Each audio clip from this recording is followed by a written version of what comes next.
Hello and welcome everybody to the Icebreakers Lookbook. My name is Frankie and I'm here today with the incredible Alexandra Schauman, aka Sandra D. She's all the way from Greece, she's all the way from Sweden, she is a triple threat, and thank you for being here tonight with me to discuss all of the glamorous looks, the makeup, the hair, the costumes are creative, from Dancing on Ice, musicals week. Yes, it was a fabulous week. I was all here for it. I loved it. I felt like, woo, finally something that got me really excited. But I have to mention, you look absolutely stunning. That is quite the look. I love it. If you guys at home aren't watching us, make sure that you go onto Spotify or wherever you get your podcast and see if you can see us in full Technicolor video, because this week, as I mentioned, Alex is looking full Sandra D. She's gone Grease, inspired by musicals week, but I have gone for Starlight Express. A little bit of a harsher look. I'm going full Electra inspired Starlight Express. Yes, but you are rocking the look. It looks stunning, and the bling, bling, bling, and everything too. But I think we should just crack on. It was a bling, bling night. I loved a lot of things. There was a lot of things going on, lots of different looks, lots of different screens. We had an amazing opening number as well. Maybe we should start with that one actually, because that was it set the piece, set the night. It was a beautiful.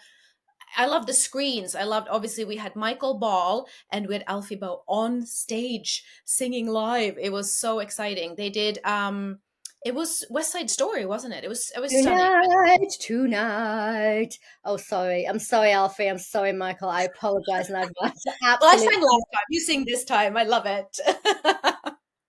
They were resplendent. The backdrop to their Tonight was this red velvet theatre with the gold accents. It was like being transported to the West End, but like the most luxurious West End theatre that you've ever been to. And I think it really set the tone and made the audience feel like they were part of something special. And tonight's show was really very special, I thought. Yes, they didn't spare anything. I feel like there was lots of again, sparkles, glitz and glamour, but all different musicals as well. So it was quite an interesting mixed bunch there. So we should start from the top, which was Molly and Colin, and they skated to Mamma Mia. Which I thought was a really fun, funky number. Worked for them. Here you see them in their costumes, both looking super cute. And Molly, as always, very, very stunning. She's so cute, and they really suited this part. Obviously playing Sky and Sophie, loved up couple there. And I felt like really they took us there. The sets were the screens were Grease. They started off in a set piece that was the typical white and blue Greek houses. And I really enjoyed it. What do you think? Yeah, I mean, they did set the scene. As you can see here in the costumes here, it's reflected in the blue and white that they're both wearing. I mean, the minute you think of Mamma Mia and you think of Greece and that whole setup, you sort of are transported to Santorini, aren't you? With the white buildings and the blue, the Mediterranean colours. Absolutely stunning. She's very cute. This was perfectly cast, I felt, because, you know, she's a young woman trying to find herself and trying to find her way in life. And I thought she was perfectly cast as Sophie, who was in a sort of a similar position in the Mamma Mia storyline. But if we take a look at how beautiful she looks here, I mean, I just think she's absolutely stunning there. Look at her, she's gorgeous.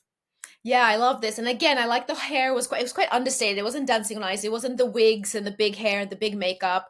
But equally, her features came out, and again, that glowy, dewy skin, and obviously her hair is so pretty. It looks natural. Obviously, there might be some hair pieces, and it was in a soft curl, but really, really looked perfect on her. And also, Colin's hair looked great this week. Look at him. Well, I think last week we had him in that wig, so I do. I think he quite enjoyed it, to be honest. But I do love Colin in his own hair, so it was quite funky there as well, and I kind of enjoyed seeing him back to himself. Yes, I agree. I prefer you as you. I agree with you. Now, as this routine went on a little bit, and it was very cute and very fun and very vibrant, and the colours reflected that, but they also introduced a lot of pink into the lighting behind them, on the screens behind them, and also into the ambient lighting in the studio. And I thought that was an interesting choice. But if you think about it, I guess blue is not particularly complementary lighting to anybody. I mean, it can wash you out. It can make you look a little bit like, it's a sad color, or it's a sky and a sea color, obviously, but it can be quite a sad color. So I thought it was interesting that they introduced the pink, and it made it feel a lot more playful and youthful, I think, which I think they deserved. So I'm glad they did do that. It was an interesting choice, but I liked it. Yeah, and I think I think it was there to highlight that there was a love story at the end of the day too, you know. So I enjoyed it. I thought it was nice, and obviously they had some big tricks in the end as well. So maybe they needed a bit of not blue light for that. Who knows? Well, I have to say my wig's very itchy today. Sorry about that. I keep scratching my face and On scratching that my note, nose. we need to crack on so you don't get the cat to come. Is a kitten around? Come and scratch you a little bit. They're scratching my feet. That'll do. Thank you very much. But yeah, we was very sorry to see Colin and Molly go. Spoiler alert. So Molly no more. But they went out on a high. I feel that this routine was really, really showcased her perfectly. Yes, and we're really going to miss you guys, and you need to be so, so proud because you brought a lot to this competition and gave us a lot of stunning looks and routines. So thank you Yeah, so we cried happy tears along with you when you left. So sorry, guys. much. Yeah. So skating second, we had Sam and Molly, and they skated to Oliver, Do Anything. What do you think of their look here, Frankie? Yeah, I mean, when I heard that they were going to be skating to Oliver, I was like, that's a little bit, workhouse type look. It's very, sort of Dickensian, Victorian, kind of bit drab. So I was a little bit worried about that. And I think obviously they wanted to make Molly look like Nancy, which was, I think, again, perfectly cast. I think when we think about Sam here, he is a cheeky, cheerful chappy, isn't he? And you can imagine him being very mischievous. They alluded to that in the VT. But I was a bit concerned about if the costumes would be on the duller side. This is a sort of like consider yourself type moment. Yeah. He's going to be the Artful Dodger, but still I was a little bit worried. But actually, they are dull colours and there are not a lot of sparkles. But actually, I think it fitted perfectly. What do you think? Yeah, no, I thought he's particularly looked really smart, and I liked that the pant was a bit. At this moment, I didn't know Matt is probably having a whole again with the short pant, but I quite enjoyed seeing his little socks stick up, and we saw his boot and everything. So I really enjoyed his look. I thought he looked very dapper, and it suited the character, and it suited him actually on the ice. I feel like it was good. I got to see more of his skating somehow. I did miss Molly's pink hair, but obviously it wouldn't have been suited for here. I think it's the first week we've seen her in something else than pink, isn't it, Frankie? And I think she actually looked really gorgeous in this really dark wig as well. I thought it was nice actually because you're right. We've seen her in pink a lot, and I'm very jealous because I love her pink hair. I really do. But this transformed her completely. I mean, she's like a different girl. Yeah. You can barely recognize her there with the dark hair. And I don't know if she's ever been dark or if that's more akin to her natural color, but she definitely needs to try it because it suits her. It really made her blue or her light. Are they blue or green? Her eyes? I think they're blue or bluey green, but really made her eyes pop. I mean, Yes. looks stunning there with this dark colour. And the wig actually is a really good one because you can't, unlike my wig, you can't see the hairline at all. Maybe it was itchy as well. Maybe it was itchy, but no, you're very right. It's a perfect. Maybe it's a. Well, it can't be a half wig because then her pink hair would show. But no, they done perfectly because obviously when you wear a wig, that's the hardest thing to fit right across the hairline as well. That it's not if it's.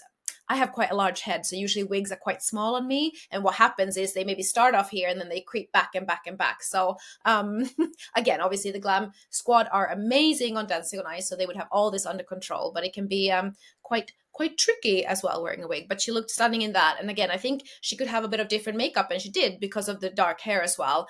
They've done more poppy colors on her when she's had her pink hair. But this was really, I enjoyed it, and I enjoyed the routine as well, the set piece and everything. But especially, she looked gorgeous. Looked gorgeous, Mary Molly. Yeah, so I think as we were talking about the wigs, actually, it's interesting that you should mention that and people at home. I have a perfect demonstration of that now. That my wig is creeping backwards as the night goes on, and that can sometimes be because, like me, Molly has a lot of hair naturally herself, and of course you have to go to great lengths to make sure that your hair is braided or patted down. Or, I mean, obviously, what I've done under here is I've done a couple of rows, something for it to grip onto at the front, and then obviously something to grip onto at the back. But by the time you've done all that, you end up with a really big head. Whether you've got a big head or not, it's all the hair underneath. Yeah. So I think they did a really good job of making that look very seamless. But if we move on to looking at her makeup, her makeup this week. Again, very dewy. I mean, these young women they just look I stunning, know. don't they? But what I Stunning. like here is they've given her a cat eye, which it can be a very dramatic look, but they've made it actually very soft and subtle. Yeah, no, I agree. It's a very they're brilliant at doing this because they can kind of change, like you said, a cat eye usually can be quite more sultry, more wouldn't be fitting for this routine, but it's really done in a more, I think it may be the colors, is it more in a dark brown? I need to see a close up, but it's done in a softer way, and I think it's just really again suits her. She suits a lot of different looks, but I really really enjoyed this look for both of them. This is like a peachy look. It's got like actually it's got a black eyeliner and a black Ooh. lash to it. She's got a light eyebrow, which is a bold choice when you're going for a black eyeliner. I normally would like to see a darker eyebrow there, but it actually suits her very well the way that they've done it here, especially with the peachy lips and the peachy blusher. So I think that's a look I'm going to try actually. Maybe a lighter eyebrow with peachy skin. See, we're Give that getting a go. inspired here, and we do need to get our hands on whatever foundation, whatever it is that they're using to get so dewy. And I need to send a little text and ask for moisturizing tips or something because they are really all looking fantastic. Well, you won't be gatekeeping that. You'll be sharing that with us next week for sure. Definitely, definitely. If I find out any back behind the scenes or backstage secrets. But if we move on, Michaela and Mark were skating next, and again, we got a completely different look here. And I think Michaela's done. She's had so many different looks, and obviously here they were skating to cabaret. So she was embodying Sally Bowles, and that wig and that makeup. I mean, it was when we said that maybe Molly's makeup was a bit not understated, but here they went full out. She had the red lip, she had full blue on her eyes, she had the black short like pixie cut wig with a really really sharp pointed fringe as well. And obviously they were both in black, but it was a really really strong look. Now, I have a question for you. Hmm. Do you think that this wig may have been recycled from when we saw Charlie skate to Ghost as Demi Moore? Because she had the black short bob wig, and I'm wondering if they've just cut a bit of a vampire fringe into that and gone, hey, presto, here we go. What do you think? I'm not sure.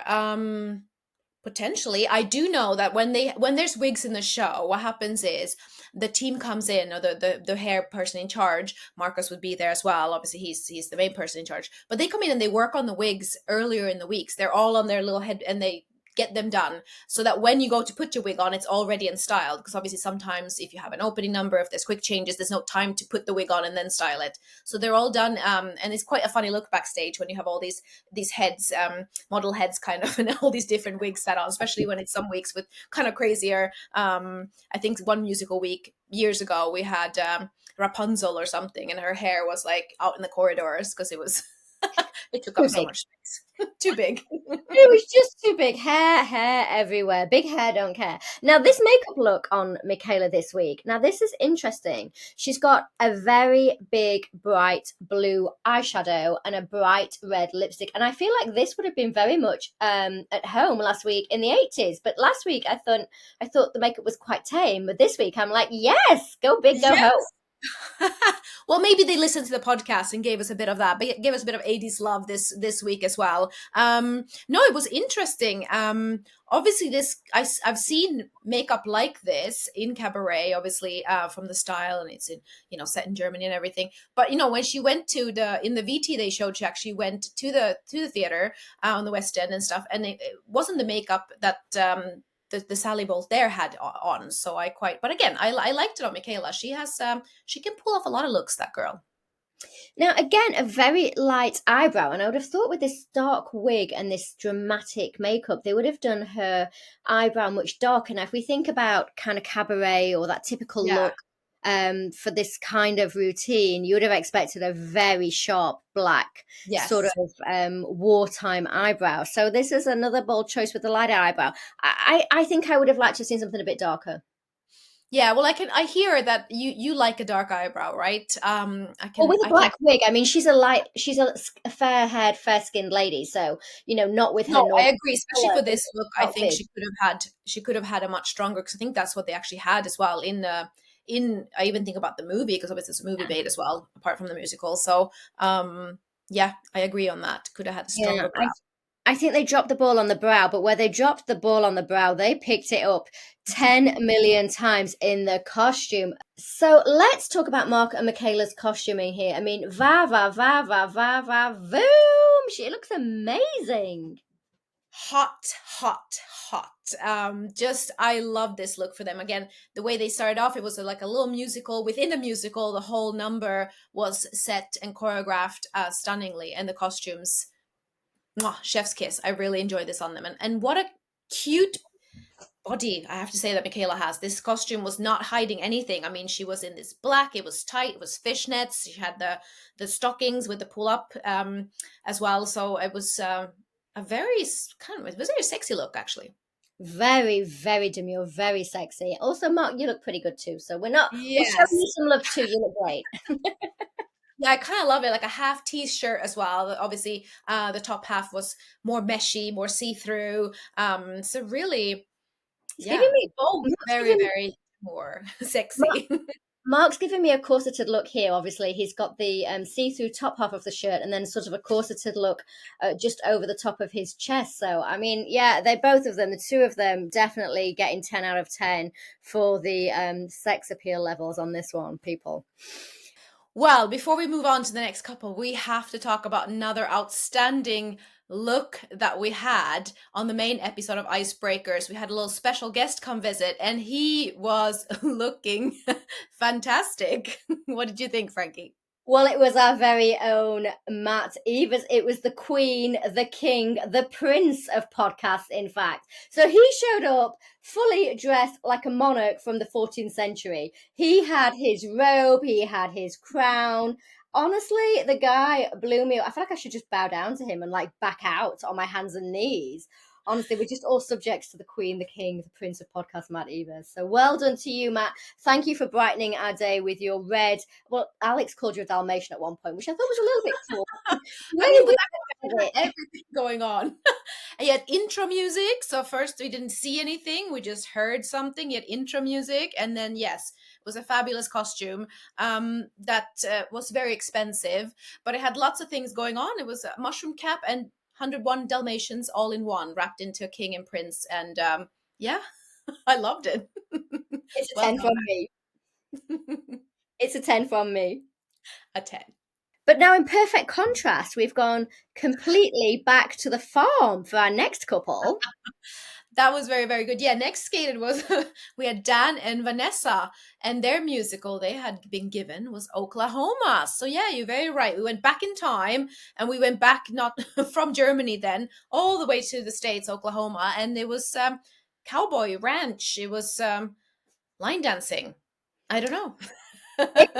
It was, I don't know if you people at home or if you, Alex, have been watching Yellowstone recently, but I know, love Yellowstone, obviously the Kevin Costner series that's been out. But what's really funny about Yellowstone is I always say this to David. I'm always like, on it, the Cowboys every week they dance. Somebody cries and they go to a dance.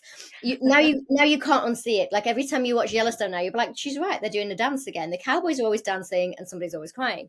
So it was perfectly fitting, I thought, that Dan and Vanessa came out dressed as cowboys and cowgirls and started dancing. And as looks go, as country looks go, because it's not really a glamorous kind of feel to it. I mean, it's definitely got a very, earthy kind of homely feel to it. But as looks go, I think they really pulled this one off.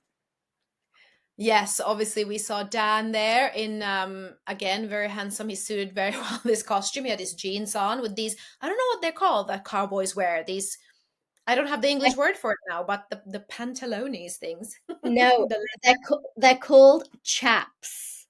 They're called chap. chaps, and they're super. Oh, Yeah, they're called chaps, and they're super sexy because they kind of reveal the bit at the front and the bit at the back. I mean, they got the front and back going on. It's like north and south. So whichever way he turned, you were like, oh, hello. I mean, hi, ride him, cowboy. What do you call that in Swedish? oh no, just because you asked me, it's gone out of my head. But there's definitely a word, Well, I give you and time to think about that to the end of yes, the I'll think podcast. of it. But it's not called chaps. I'm thinking of like chapstick when you say that. Chaps. Is it? You can see his chapstick sticking out the front. Hello. Oh yeah. And obviously, I know I asked for it and last week it delivered and this week delivered even more. Was wearing like a full perm, Dan. So I applaud. I applaud. Very happy that we get completely different looks from it. Even though apparently it wasn't a wig. Maybe it's his No, own hair. yeah, they said that that was Dan's own hair. I'm actually going to have to do a close up on it because this guy's got some mane. Look at that. Hello. So they must have Yeah. spent all day curling his hair, which I approve of. He actually had some time in hair and makeup. And I think actually was mentioned in one of the talks later in the show. Stephen said it to him as well that, he started off and he didn't want so much, tan or costume or hair and makeup. And apparently they're all in there asking for more now. So there we go. We'll see what semifinals will bring look wise. But Vanessa looked stunning as she always does. I liked her. I liked her look. I like the in this way. I liked her hair as well, and I like this front bit as well, and her long hair as well. But I thought the skirt was a bit on the long side. I had to say, it's not easy to skate in a long skirt. Right. So the minute I saw this routine, I was like, "Oh, that's a very long skirt." Now they talked in the VT about them doing these hard tricks which they did this week. Vanessa is not an ice dancer; she is a pair skater. Alex and I can relate strongly to this. We are also not ice dancers; we are pair skaters, and pair skating is a little bit more athletic than ice dancing. So we typically, in competition or in professional pair skating, tend to wear short skirts. Pair skaters very rarely wear long skirts. We either wear cat suits, like all in one cat suits, or we wear short skirts. So when she came out in this long skirt and they'd already talked about doing these tricks, I was like, oof, that's quite long. Well, lo and behold, they ended up in the skate off. And what happened, Alex? Yeah, she caught her. I think I would have to go back and watch it, but she caught her on a trick. She caught her skirt on the blade and she actually put her foot through it and she was stuck for a good. I mean, she was very quick. And again, the true professional as Vanessa is, she got it, she fixed it and they could continue. But those must have been some horrifying seconds because I could actually, my palms kept they were sweaty before the routine, before the skate off, anyways. And then, they were really kind of almost dripping by that because I was like, oh no, get it off. But she was successful, but it was stressful. Yeah, I And mean, you and I, obviously, as professional skaters, we spotted it straight away, and I could see she was hopping around trying to just rip that skirt. And we've all been in that situation. It's absolutely terrifying. Obviously, you're live on television. You're conscious that you don't want to let your partner down. This has nothing to do with him. This has everything to do with you. And so, as a professional, you're absolutely horrified this is happening to you.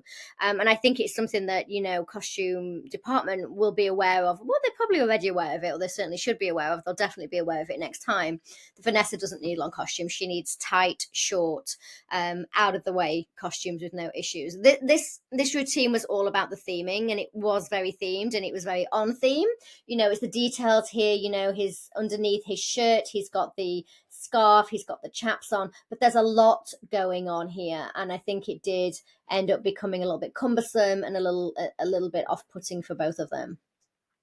yeah, no, I agree. And I think this is, again, the costume department are on top of these things. They do try to do everything for these. You have dress rehearsals. There's a lot of things that go in place for you to be safe out there. But I would also prefer not to have such a long skirt, especially when, especially in the girls, Vanessa's not, she's quite small, she's quite tiny. So when you bend, as we do in skates as well, or if you do tricks, I was thinking for her throw jump as well. When you jump, the one leg goes up a bit higher. And for the landing, if you catch something like that, it's just something. Again, I always say it, I'm a safety girl. I'd rather not have to worry about those things. And yes, especially after that moment, I actually, for the rest of the skate off, kept my eye on the skirt and the Now, dangly bit. So it another takes away performance. Now, another thing I don't like to see as well are the earrings. She's got very, very long earrings in here. Now, I'm okay if they're clip-ons, but they to me look like they're pierced earrings. The reason why I don't like the earrings, they're beautiful earrings and she looks great in them, but the reason why I don't like long dangly earrings like that is it's so easy for even a professional partner, not just a celebrity partner, to, as he's handling you or as you're skating past each other or as your arms are going around each other's heads, to catch that earring and yank it out of your ear, and you can end up with a really serious injury. I never, ever, ever would skate in long earrings. Clip-ons, yes, because they can be flung away and no damage to your ear, but these look like piercings. That would make me very, very, very nervous. Yeah, no, I agree. And I mean, we're both sporting quite large earrings, but obviously we just sat here talking about skating, not actually skating on the ice. And I would do the same thing. I would be nervous to have something that, it's just something you could catch in the guys' shirt or just a part of costume. It doesn't have to be like, it's not like you have to put your hand through it, but you know, it's again an element that doesn't need to be there when there's so many things going on the ice anyways, and skating is unpredictable as it is. But in terms of her makeup, I mean, she's got this gorgeous, gorgeous, gorgeous cat eye. Now, well, they've really accentuated her inner eyelids here, or the inner corners, I should say, of the eye. They've really brought her eyeliner to its black eyeliner, and they've brought it to a strong point in the corner of her eye. And then they've taken it out to the side of her eye and given her a real smoky finish. So you've got almost like a cross between a cat eye and a smoky eye. And I am here all day for this look on her. I just think it's stunning. It opens up her eyes, it accentuates the color, the depth of the brown of her eyes. And then they've given her really sheeny, peachy, golden kind of glow to her face. She looks absolutely stunning. And the color that they've used on her lips, it's like a sheerish lip gloss, and it's made her teeth look absolutely gorgeous and white. I mean, she's got lovely teeth anyway, obviously gorgeous white teeth. But then we need to talk about this hairpiece at the front of her. What's happening there? Yes, I actually, to be honest, when they were skating and in the routine, I didn't find it distracting as it is now distracting me when you're showing the picture right there. Almost looks like a little bit of a like a, I don't a know what's little. going on. It looks like it could just like flip up at any moment and catch some wind. Yeah, It suits her actually, it but it's does giving suit her. her. I just thought that it looks like a bit like a mohawk, but it suits her. But I didn't find it. Obviously, maybe that's just the picture, but I didn't find it distracting. Maybe there was too many things for me to watch throughout the routine. So I didn't find it, yeah, distracting on the ice. I actually just thought she looked the part. Well, they looked fantastic. We got to see them again in the skate off, and congratulations, they made it through to next week. But speaking of skate offs, consistently for the last 2 or 3 weeks, Antoinette has been in the skate off, but this week, absolutely not. They brought down the house. They closed the show, they brought down the house. I don't think there was a dry eye, so I hope that they had waterproof makeup on, because if they were as emotional as we were, it's going to be a roller coaster. Yes, obviously they were skating. They were last out, and they skated to Les Mis. Which again, it was funny because they were both dressed as guys because the routine they had was "Bring Him Home," which is a duet between two of the guys as well. So, but it was stunning. They had a big set piece. The whole atmosphere in the studio, I could feel it through my screen because it changed, and the judges echoed that, saying that there wasn't a dry eye, and they had goosebumps, and it was such a moment.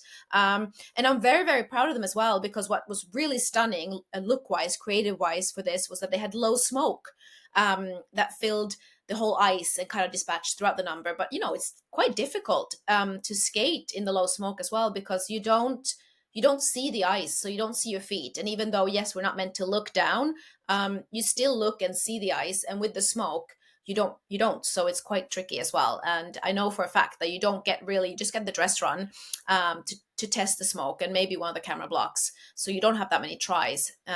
So well done for them again they didn't let anything phase them tonight. I feel like they were just so in tune and just completely committed. So, for people at home, if you don't understand what the smoke is, it's basically a dry ice product, and it creates smoke all over the ice, but it sits down low. It doesn't rise up into the air like you would expect. Like you would expect mist or fog would do. However, when you start skating, it does get disturbed, and it does start to dissipate up higher into the atmosphere. And as Alex was saying, it's not that we look down at the ice. We actively encourage people not to look down at the ice. Of course we do, because you are meant to look above and project out to the audience. But as you're skating and projecting out to the audience, you do see ahead of you. And I would like to compare it to driving in fog. So, of course, when you're driving, you're not looking down at the road. Of course, you're looking up ahead of you, but you're aware that that fog is blurring your view, and it just makes you feel off, like you can't quite get the right perspective, especially when in this case, obviously, it was quite a dark set, so the lights were low. So, obviously, then those lights reflect from the dry ice as well. So, you're getting like this glow, which possibly didn't show on camera, but we know as skaters that when you're skating through it, you can get kind of a bit of like a blurry blowback towards you as you're looking at it, or visual. So it is a really difficult thing to do, and especially for Anton. I mean, Annette, sorry, she will have done this many times. She knows how to work with dry ice. But for Antoine, it must have been quite off-putting, and I think they coped with it really well. But as you said, Alex, the set piece that they had, I mean, Dancing on Ice blew the budget on this piece alone this week. I think on Musicals Week in general, actually, there were some incredible set pieces, and congratulations to the set dressers because they absolutely outdid themselves this week, and to the props guys who made all that. Yeah, no, I Incomparable. totally agree. It was visually a very stunning week, and I feel like it really delivered.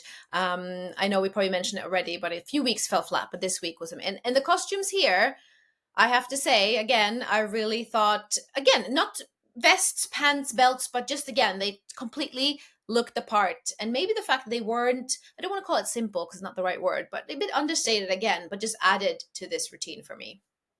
I thought they were actually. That's interesting that you thought they were simple because I thought they were very luxurious. I liked the button detailing. I liked the gold. I liked the red, black, and gold and white theme throughout. It really transported me to that sort of era in France. The Bastille Day. That's all that sort of like feeling that we're getting from this era. I loved the red around their waist. I thought it was a nice bright satin. It could have easily have been a dull kind of matte red, but it was a bright satin which echoed on obviously Annette's. Sorry, that echoed there on Annette's vest. I just think the whole thing, honestly, like, I'm almost speechless because the whole, just watching them now and looking at them now is taking me back to this routine and how much I loved it and how emotional and how much depth there was to this routine that I think people at home wouldn't have appreciated the way that you and I as pro skaters appreciated. Yeah, no, I agree. And I think I kind of like, I keep calling it understated. I just mean it didn't take away. For me, if it would have been bling and really, too much, it would have taken away from this piece that was quite, like you said, emotional. It was so, they invited us almost into that world, and I was just completely blown away. But I loved Annette here as well, stunning as always. But again, her hair kind of slicked back in a bun, and again, not too much makeup because obviously they want to make her look gorgeous, but she wasn't supposed to be, I guess it was still, she's a guy at this point, kind of. So, but I think it really suited her as well. And again, so nice to see something different. She's obviously had funky looks so far, but this again was something quite different. I think they focused more here on the shape of her face, her bone structure. Like you said, she's meant to be a masculine look. You can't make her look masculine because she's a very feminine No. girl. But it was a kind of, like you said, a slicked back look and sort of an androgynous feel to her. And the details again on this costume. We talk about the cummerbunds around the waists, how they've been double knotted, and then if you look as well, they've got these white bandanas around their necks, and they've each got one, but it just finishes this piece off. It gives it that historical feel that it wouldn't have had without those pieces with just an open kind of neck shirt. So I just think there was a lot of thought and a lot of effort that went into this particular costume. And we can't really speak much about the looks, about the makeup, because it is a very fresh face look for her, Yeah. very androgynous kind of feel to it. And, the hair, again, there's no hair pieces there. It's just a slicked back look. But you're right, it perfectly fit with the theme. It perfectly fit with the understatedness of what they were trying to achieve while still drawing us into this intimate story that they told us. I was all over it. I didn't really write much down because I just really enjoyed the piece. No, I did exactly that too. And obviously then we went from that kind of understated, like we said, intimate routine. We had the voting window routine, which we do have to mention a little bit. Moulin Rouge. So then it I'm went there to, yeah, full on sparkles and everything. So I'm yeah. a big fan of Moulin Rouge. I'm a big fan of the musical. I'm a big fan of it in general. But I was a little blown away by the ladies' costumes. I mean, because they were those corsets that came under the bust, but then the bust was fully nude. And we just had a few sparkles drippled on there just to cover just to make sure you weren't cold. But honestly, I was a bit like, are we going to hear? Well, I mean, it was very creative the way it was done, very burlesque, obviously, as Moulin Rouge is. But I didn't know if it was a little bit too risque for the audience. What did you think? Yeah, I did like it. I like that the girls on stage all had kind of different looks, so they didn't look all the same. They had some that had, a different tied on and a different, like you said, corset look and stuff. And what was quite revealing with this look for me was that they started off, they had like a little shrug or something on, and to a musical cue, they all went like boom, and then it came off. So it was actually really, I mean, creatively done because that's kind of what burlesque is. But you're right, that for me made it a bit risque, maybe that I was actually a full-on striptease on Dancing on Ice. We don't know what people are going to say. I don't mind, but again, it's a family show, and it's been maybe in the past things like that haven't always been welcomed. So we'll see what people say. Yeah, we had Magic Mike last year, and I think that was a little bit of a bit of an eyebrow raiser, and I think this one might be along those lines. But hey, what's life without a little controversy? But that has come to the end of this. It's been a short and sweet lookbook this week. I think next week what we'll do is we'll get into the judges' looks as well, and maybe a bit of Holly and Stephen. I mean, this week Holly and Stephen looked incredible in their burgundies and purples. I mean, very rich colours. I really liked their looks. And I think next week we'll probably talk. We talked a little bit last week about Jane Torval's look and how Yes. beautiful she was in the purple. But I think next week we'll get more into these looks and maybe the overall looks of the show as well in general. We had Amber Heard, of course, who was gorgeous and very glamorous and very sexy in her black little outfits. And then, of course, we had Michael Ball and Alfie Boe, who were in their tuxedos looking absolutely spectacular. So I think overall this week, musicals has been an incredible journey. So thank you for giving us a brilliant week. Yes, it's definitely my favorite week so far, I actually have to say. Right, we don't have anything this week for the lookbook. Now, normally we do a tutorial for you guys, but I think we're just a little bit overdone this week, so there's not really much we can talk about. We can talk about, however, wigs. Now, when you do wear a wig, I think we touched on this earlier, it's really important to make sure that you braid your hair so it's as tight to your head as possible and get it all tucked in and get it all pulled under, because the key is obviously to make your head small as small as possible. Now, I have a rather large head. Alex has a rather large head. I've got a lot of hair. There's a lot of scaffolding going on under here, and I wouldn't want to skate in this wig. But if I was skating in this wig, I would have put a lot more effort into making sure that this was a lot tighter. Any of you that have skated in wigs, you'll know it's not easy. I've skated in a million wigs. I'm sure Alex has skated in a million wigs. Yes. So if you have skated in wigs, do let us know in the comments below. But make sure that you hit that like button, hit that subscribe button, hit that bell, make sure you get notifications, and let us know what you would like to see on the lookbook next week.